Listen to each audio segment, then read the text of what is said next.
Hey, welcome back to Unqualified Critics. With the announcement of the Pro line from Arcade1up this week, it seemed pretty obvious the community of buyers, the kind of the heavy users of Arcade1up, you and me, were generally interested in Pro line with a lot of caveats. How much does it cost? How high quality is it?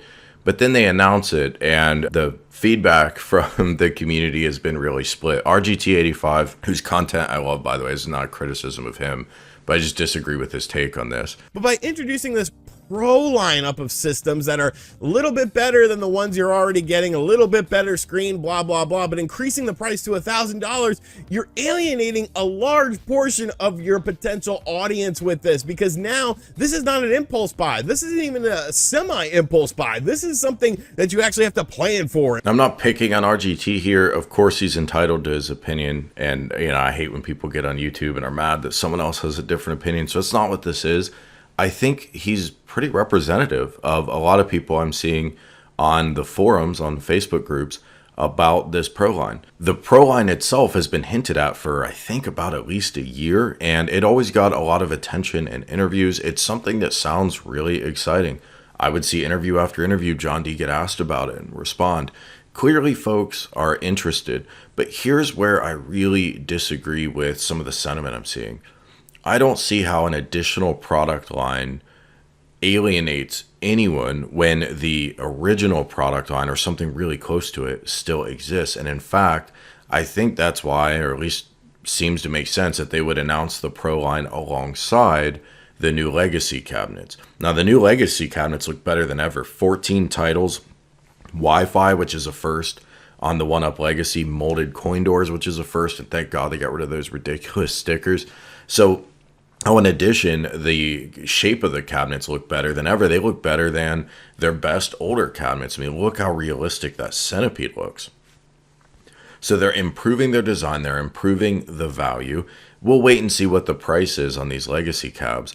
But it's not like their 1UP is getting rid of the products that are in that, $400 or $500 price range that most of us are comfortable paying. And they're just going for this cash grab for something else. No, I mean, this is an additional audience. And sure, there's some overlap. I've seen a lot of you in the comments talking about maybe selling your old Golden Tee to go and get the Golden Tee Pro. I'm sure there's overlap. But I would bet money that it's really a different audience.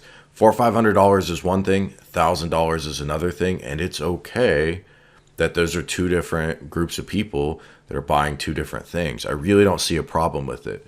Now, I always felt it was inevitable for someone to go the sort of the full-size Replicade route. Someone would make these cabinets. All across the US, there are these stores that sell high-end game room equipment, pool tables, things like that, shuffleboard, expensive stuff. Out of a lot of our price range, out of my price range for a lot of the stuff they're selling.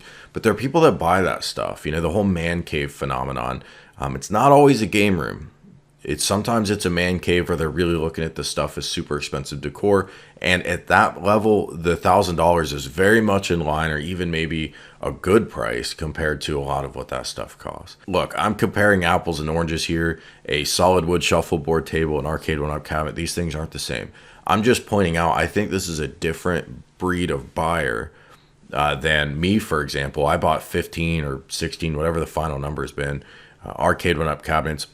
There is no way I could have bought 15 or 16 at $1,000 a piece. Just was not ever going to happen. So I would have had to make a choice. Do I want to buy a couple of the more expensive cabinets, or do I want to stick with the more of an impulse buy Arcade1up? So I think this strategy makes a ton of sense, and I just don't see how it's offensive in any way. We've got our choices. I'm really glad that they're stepping up the Legacy game. I'm always reluctant to put a lot of stock into the renders because the renders are sometimes wrong. But I mean, look at the volcano buttons on this render, right? Look at the shape of the side panels, which I'm sure is accurate because that's been promoted heavily elsewhere. And for a while now, I think it leaked months ago. So that's probably right. I'm hoping the volcano buttons are legit too. 14 titles, that's what's up. We don't need 4, 5, 10 titles. The more they can give us, the better. Obviously, they're limited by their keeping publishers consistent and fitting the control panel. Now, all that is to say, RGT85 made a point that I think is really important. And that is, Arcade1up should be leaning on new types of games that are hard to recreate. Shooting games, racing games, we didn't get any of that in these announcements. And he's right. I think the issue here is the PCB that Arcade1up is using is not yet getting upgraded.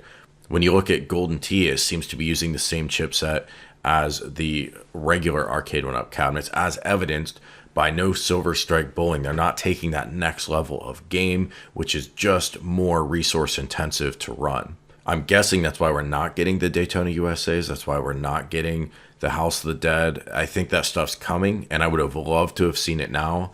OneUp is going to have to figure out how to get those PCB prices down. It's probably a waiting game for them, but I think people are getting impatient. We want to see these titles now. These titles are really exciting, and the community's been demanding them. But I think that's a separate issue. If we put that aside, the Pro line, I think, is awesome. I think it reflects OneUp maturing as a company. They're splitting out their product lines to address different types of buyers. They've talked about doing this for years. They never really meaningfully did it. There weren't super clear differences between the Legacy line and, say, the Gen 2, Gen 3 cabs, other than a few extra titles, maybe a little bit lower build quality, but they were just very similar. But with the Legacy line being upgraded and then the Pro line being introduced, I think it's a win for everyone, people who currently buy OneUps and people who maybe wanted something a little higher quality. But guys, that's just my take. Let me know in the comments, what do you think? Do you think the Pro line is good? Do you plan to buy it? Are you excited about the new Legacy advancements? Because that is a big deal, and I wish I'd have talked more about that in my first video I made on this topic. Let me know in the comments. Hit like if you enjoyed the video. Make sure you're subscribed, and I'll talk to you soon.